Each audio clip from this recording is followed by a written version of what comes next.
Masayang araw po sa ating lahat at usapang pagyaman muna tayo. Pero bago po yan, paalala lang po, hindi pa po ako naging matagumpay sa pagninegosyo.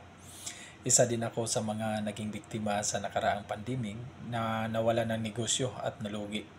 Pero paulit-ulit kong sinasabi sa mga vlog ko na huwag kayong mag-alala dahil hindi sayang ang mapapanood nyo.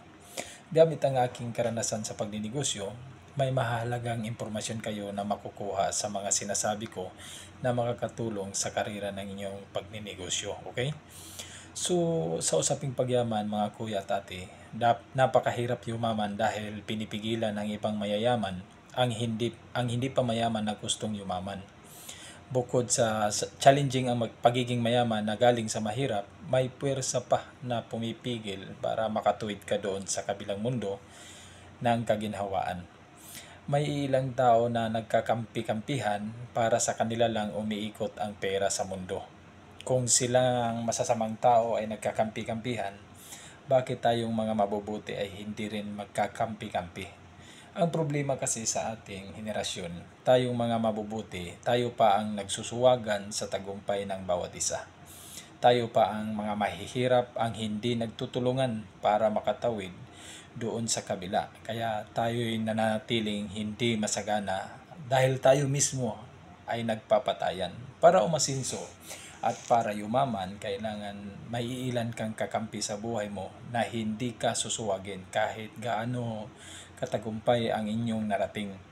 At ito ang realidad sa mundo. Kung nagsimula kayo na nagkakampi-kampihan, sa bandang huli, kayo na mismo ang nagsusuwagan at nagkakasakitan dahil nagkakainggitan na kayo sa bawat isa. Inong nagsimula naman kayo naman ang nagkakasama-sama at bandang huli, nagsilabasan na ang mga tunay na ugali nung kayo'y nagtagumpay na.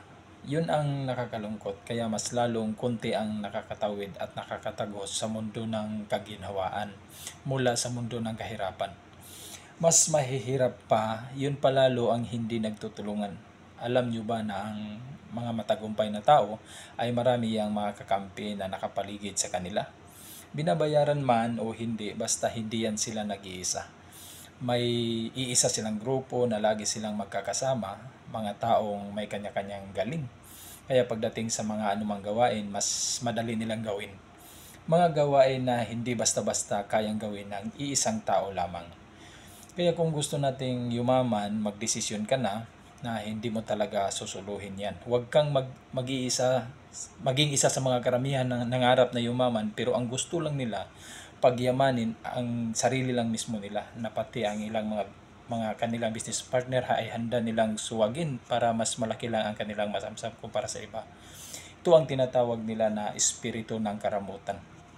Tandaan, walang yumayaman na maramot. Pansinin mo ang tunay na yumayaman ay ang mga tunay na mapagbigay. Hindi madamot sa kapwa, kahit husgahan mo sila, sila'y nang aabuso, sila'y gumagamit ng mga strategy na hindi maganda. Bahala ka na, pero makikita mo talaga sa kanila na may kakampi sila at hindi sila maramot. Napasinsuhin din ang mga tao sa kanilang paligid. Isa lang ito sa mga mahalagang matutunan natin kung gusto natin na umangat sa buhay. Huwag kang gumaya sa ibang tao na kapag umasinso na, hinahayaan ang mga taong nasa paligid nila na naghihirap. Huwag na huwag mong suluhin ang biyaya. Ang mga taong nasa paligid mo, kakampi mo sila. Kailangan talaga natin ng kakampi kung ang pangarap natin ay malaking pagyaman. Kung wala ka pang kakampi sa ngayon, buksan mo ang iyong mga mata at higit sa lahat ang iyong puso na kailangan mo talaga ng tulong sa iba para sa hindi lang na yumaman ka kung hindi dahil lahat kayo ay guminhawa. So hanggang dito na lang po tayo muna mga kuya at ate. Mag-ingat kayo palagi.